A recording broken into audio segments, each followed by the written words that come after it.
am writing this under an appreciable mental strain, since by tonight I shall be no more.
Penniless, and at the end of my supply of the drug which alone makes life endurable, I can bear the torture no longer, and shall cast myself from this garret window into the squalid street below. Do not think from my slavery to morphine that I am a weakling or a degenerate.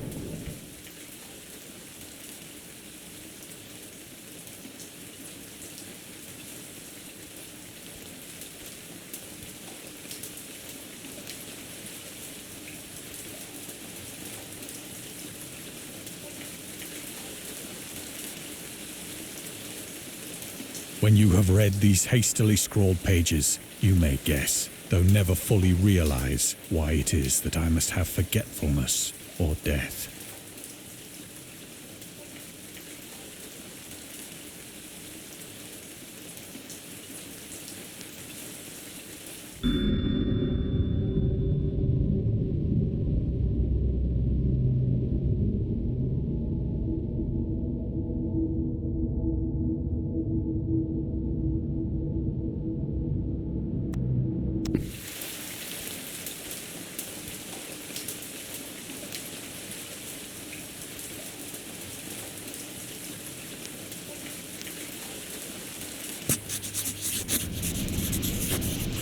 It was in one of the most open and least frequented parts of the broad Pacific that the packet of which I was supercargo fell a victim to the German sea raider.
The Great War was then at its very beginning, and the ocean forces of the Hun had not completely sunk to their later degradation.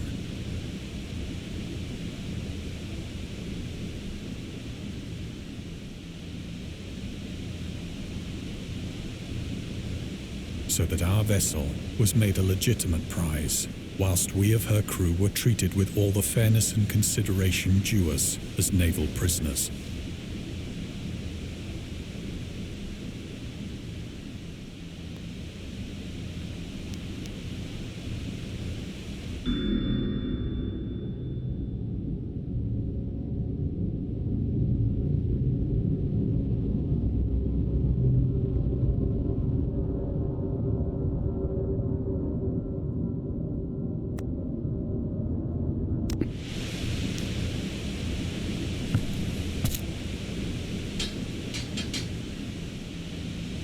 So liberal, indeed, was the discipline of our captors, that 5 days after we were taken, I managed to escape alone in a small boat with water and provisions for a good length of time.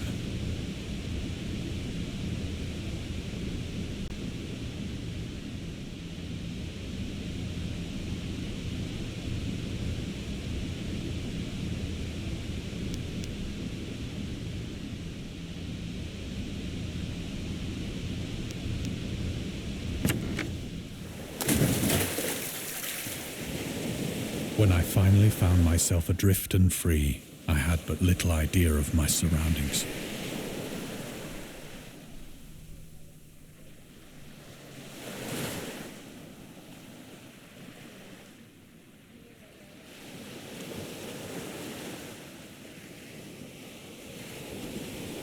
Never a competent navigator, I could only guess vaguely by the sun and stars that I was somewhat south of the equator. Of the longitude, I knew nothing, and no island or coastline was in sight.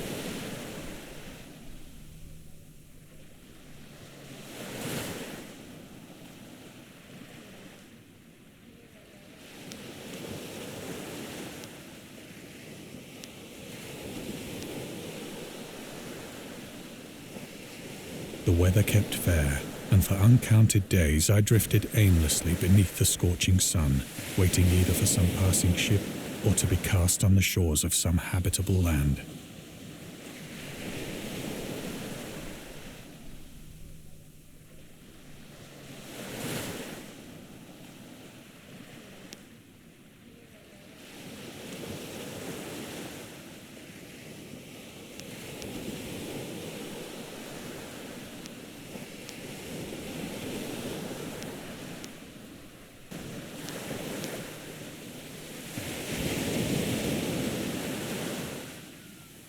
But neither ship nor land appeared, and I began to despair in my solitude upon the heaving vastness of unbroken blue. The change happened whilst I slept.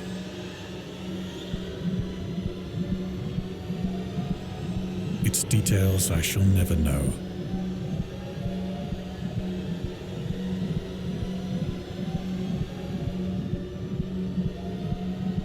My slumber, though troubled and dream-infested, was continuous.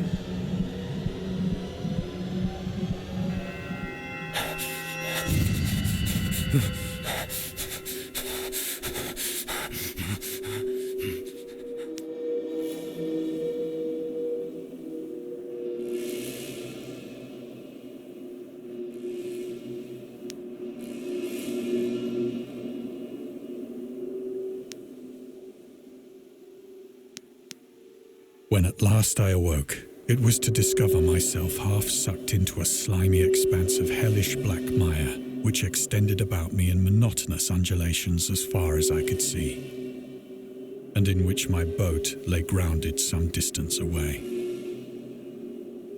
Though one might well imagine that my first sensation would be of wonder at so prodigious and unexpected a transformation of scenery, I was in reality more horrified than astonished.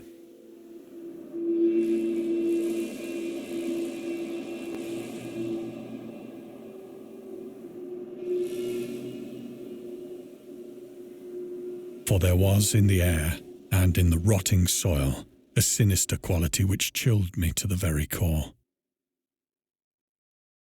The region was putrid with the carcasses of decaying fish and of other less describable things which I saw protruding from the nasty mud of the unending plain.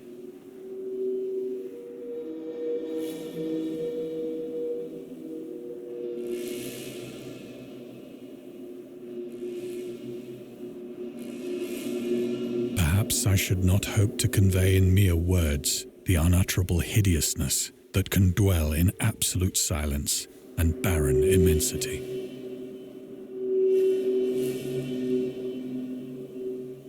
There was nothing within hearing and nothing in sight save a vast reach of black slime. Yet the very completeness of the stillness and the homogeneity of the landscape oppressed me with a nauseating fear.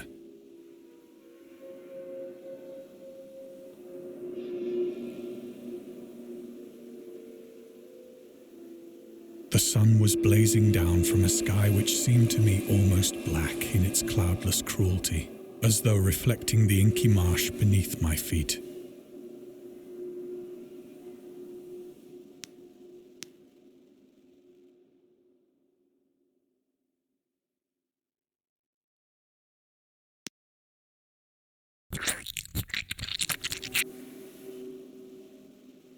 As I crawled into the stranded boat, I realized that only one theory could explain my position.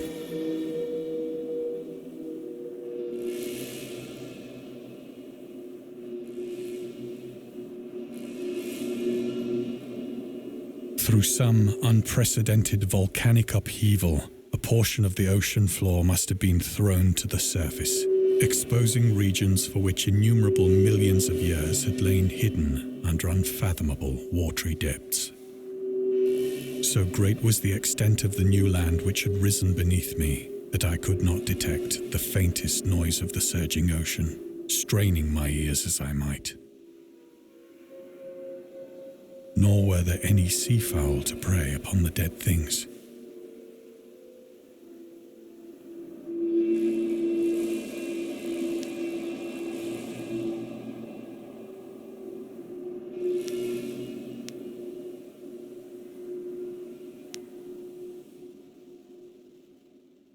For several hours I sat thinking or brooding in the boat, which lay upon its side and afforded a slight shade as the sun moved across the heavens.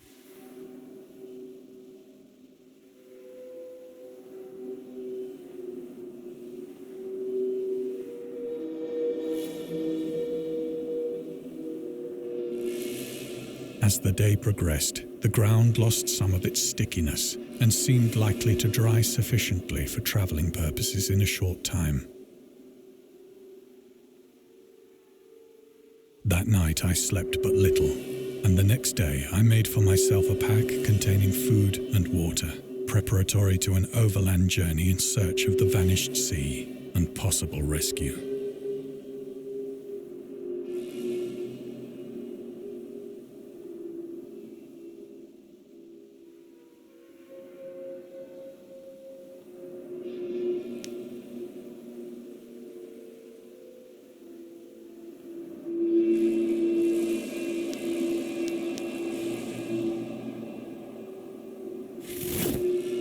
On the third morning, I found the soil dry enough to walk upon with ease.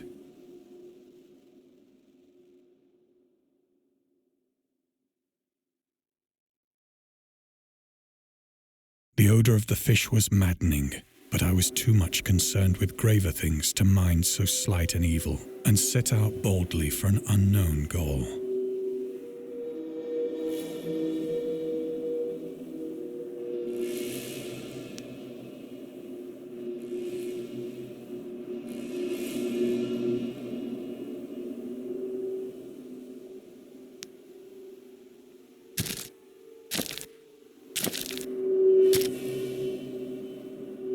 All day I forged steadily westward, guided by a faraway hummock which rose higher than any other elevation on the rolling desert.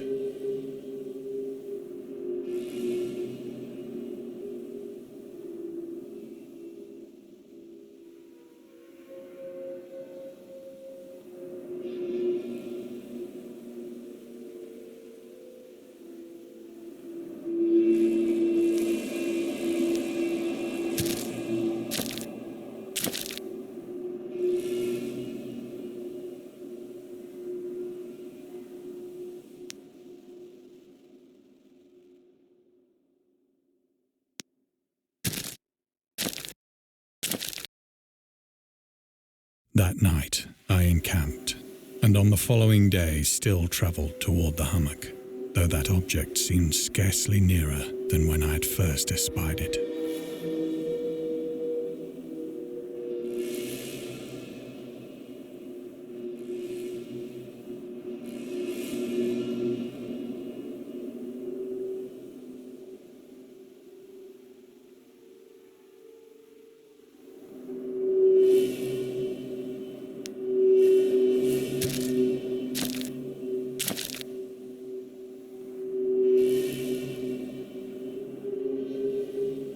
By the fourth evening, I attained the base of the mound, which turned out to be much higher than it had appeared from a distance.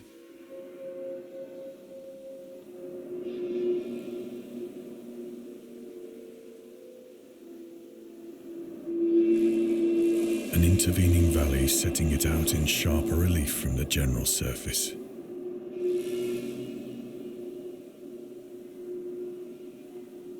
Too weary to ascend, I slept in the shadow of the hill. I know not why my dreams were so wild that night. But ere the waning and fantastically gibbous moon had risen far above the eastern plain,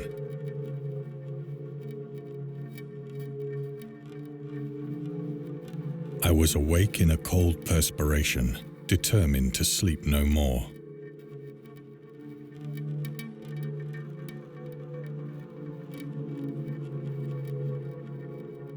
Such visions as I had experienced were too much for me to endure again. And in the glow of the moon I saw how unwise I had been to travel by day. Without the glare of the parching sun, my journey would have cost me less energy.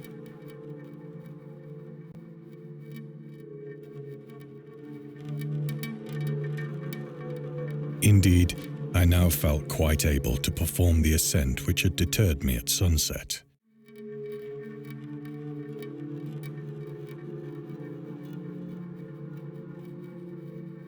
Picking up my pack, I started for the crest of the eminence.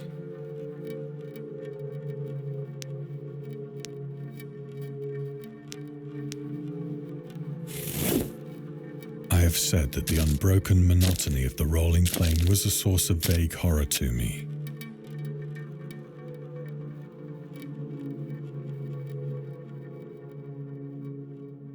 But I think my horror was greater when I gained the summit of the mound and looked down the other side into an immeasurable pit or canyon, whose black recesses the moon had not yet soared high enough to illumine.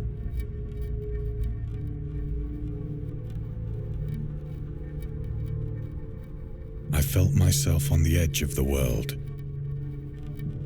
peering over the rim into a fathomless chaos of eternal night.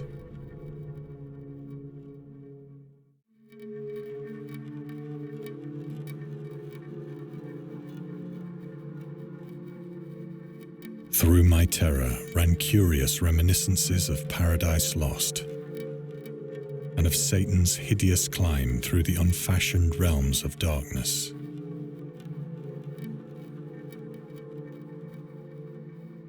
As the moon climbed higher in the sky, I began to see that the slopes of the valley were not quite so perpendicular as I had imagined.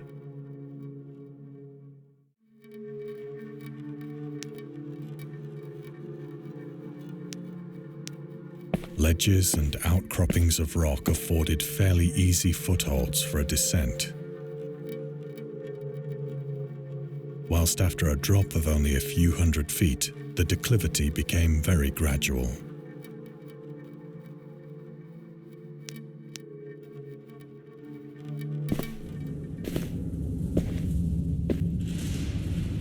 Urged on by an impulse which I cannot definitely analyze, I scrambled with difficulty down the rocks and stood on the gentler slope beneath, gazing into the Stygian deeps where no light had yet penetrated. All at once, my attention was captured by a vast and singular object on the opposite slope, which rose steeply about 100 yards ahead of me. An object that gleamed whitely in the newly bestowed rays of the ascending moon.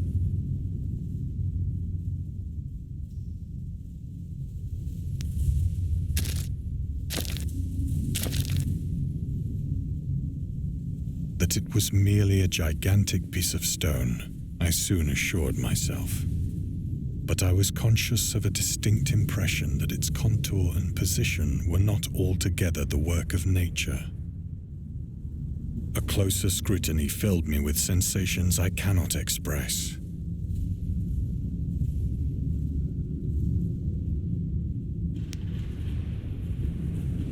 For despite its enormous magnitude, and its position in an abyss which had yawned at the bottom of the sea since the world was young, I perceived beyond a doubt that the strange object was a well-shaped monolith, whose massive bulk had known the workmanship and perhaps the worship of living and thinking creatures. Dazed and frightened, yet not without a certain thrill of the scientist's or archaeologist's delight, I examined my surroundings more closely.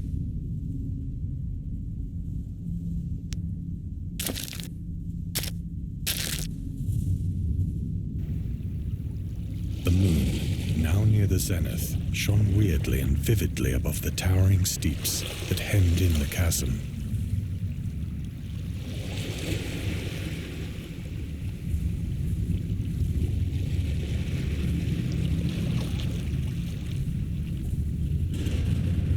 Revealed the fact that a far-flung body of water flowed at the bottom, winding out of sight in both directions and almost lapping my feet as I stood on the slope.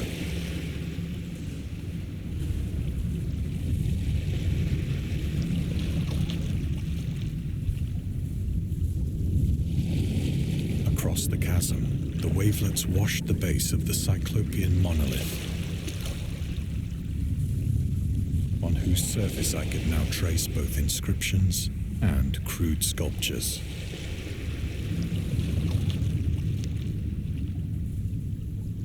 The writing was in a system of hieroglyphics unknown to me and unlike anything I'd ever seen in books.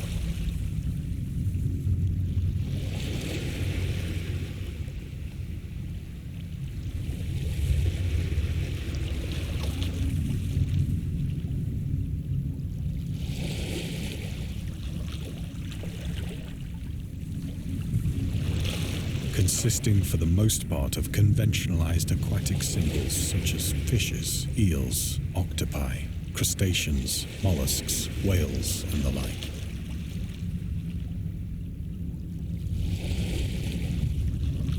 Several characters obviously represented marine things which are unknown to the modern world.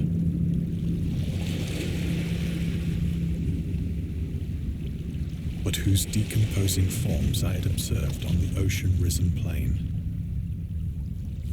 It was the pictorial carving, however, that did most to hold me spellbound.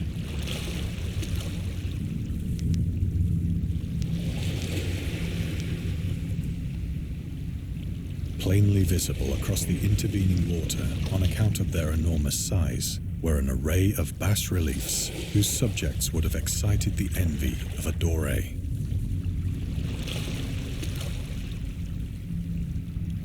I think that these things were supposed to depict men, at least a certain sort of men, though the creatures were shown disporting like fishes in the waters of some marine grotto.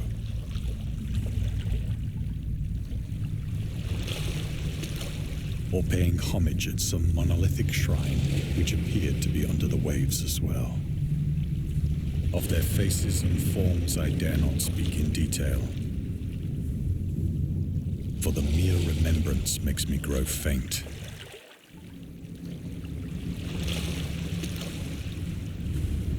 Grotesque beyond the imagination of a Poe or a Bulwer.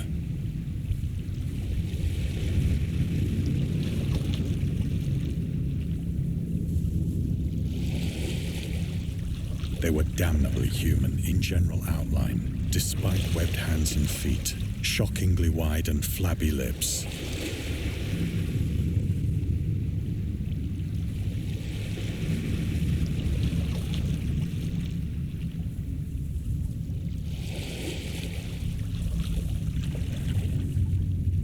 Glassy, bulging eyes, and other features less pleasant to recall.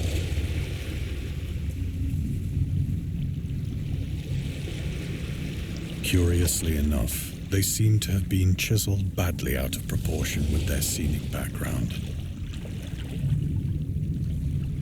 For one of the creatures was shown in the act of killing a whale, represented as but little larger than himself.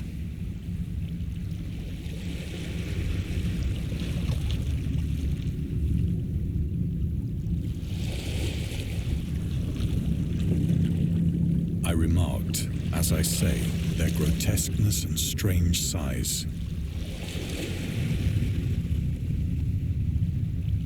But in a moment decided that they were merely the imaginary gods of some primitive fishing or seafaring tribe. Some tribe whose last descendant had perished eras before the first ancestor of the Piltdown or Neanderthal man was born.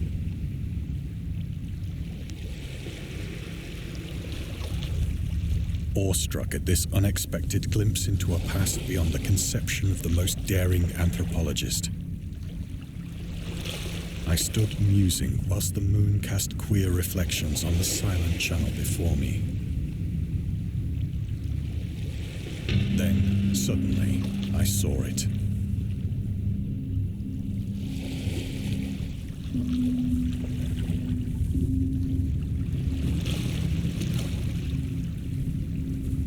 With only a slight churning to mark its rise to the surface, the thing slid into view above the dark waters.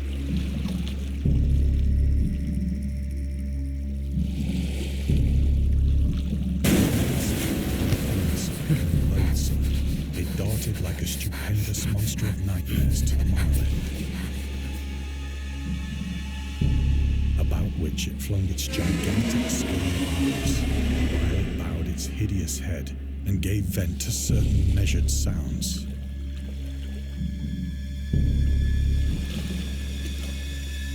I think I went mad then.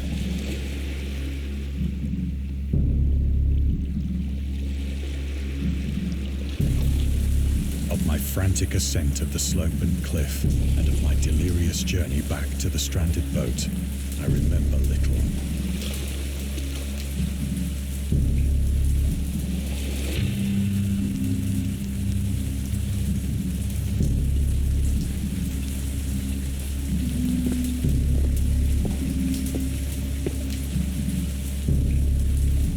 I sang a great deal and laughed oddly when I was unable to sing.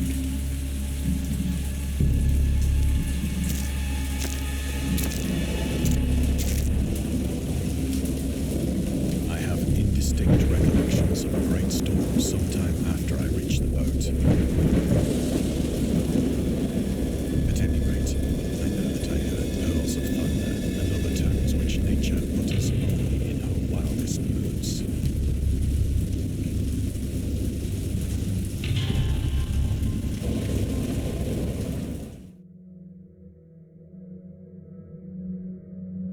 When I came out of the shadows, I was in a San Francisco hospital. Brought thither by the captain of the American ship which had picked up my boat in mid-ocean. In my delirium, I had said much, but found that my words had been given scant attention. Of any land upheaval in the Pacific, my rescuers knew nothing.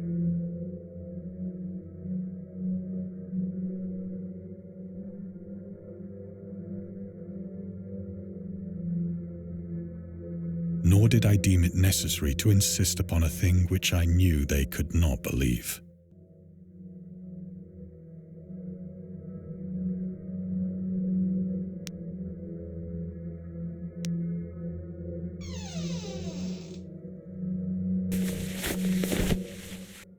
Once I sought out a celebrated ethnologist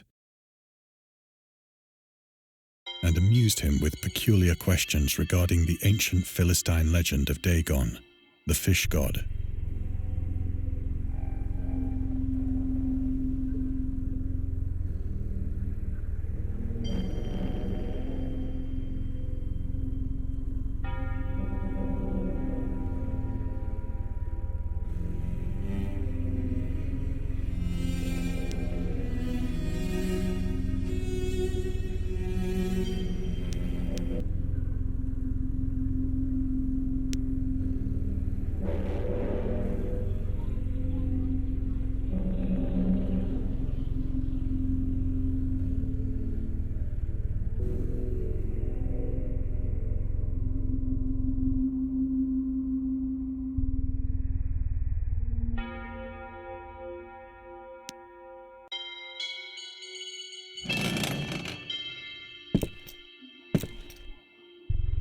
But soon perceiving that he was hopelessly conventional, I did not press my inquiries.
It is at night, especially when the moon is gibbous and waning, that I see the thing. I tried morphine, but the drug has given only transient surcease and has drawn me into its clutches as a hopeless slave.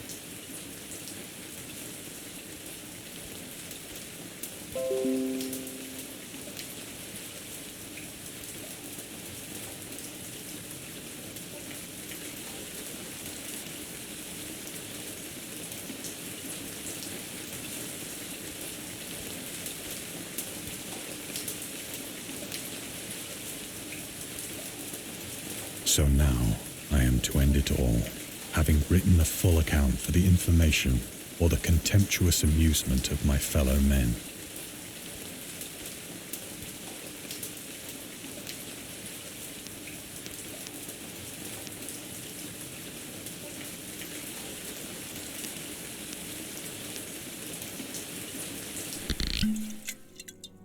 Often I ask myself if it could not all have been a pure phantasm.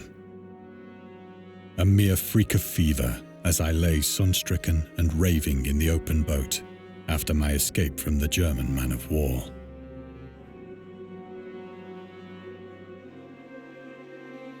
This I ask myself, but ever does there come before me a hideously vivid vision in reply.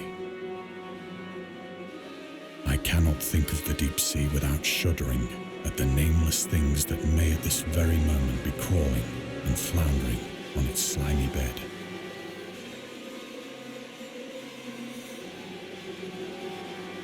Worshipping their ancient stone idols and carving their own detestable likenesses on submarine obelisks of water-soaked granite. I dream of a day when they may rise above the billows to drag down into their reeking talons the remnants of puny war. Of a day when the land shall sink and the dark ocean shall ascend amidst universal pandemonium.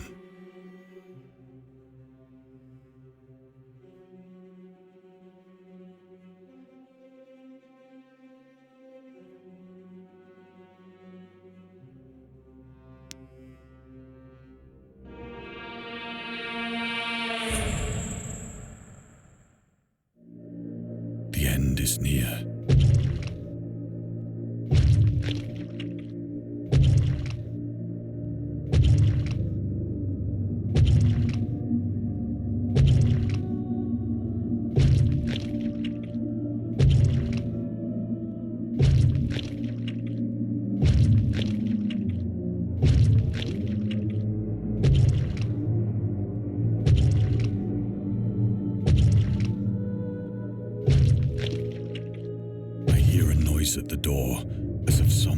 immense slippery body lumbering against it.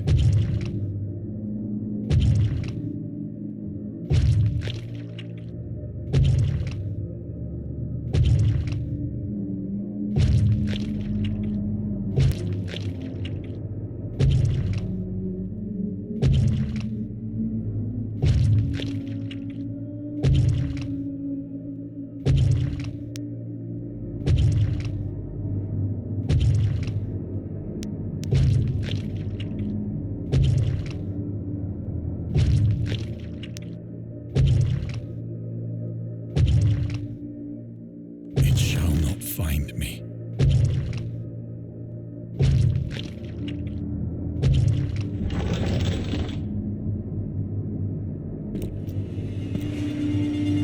God, that hand!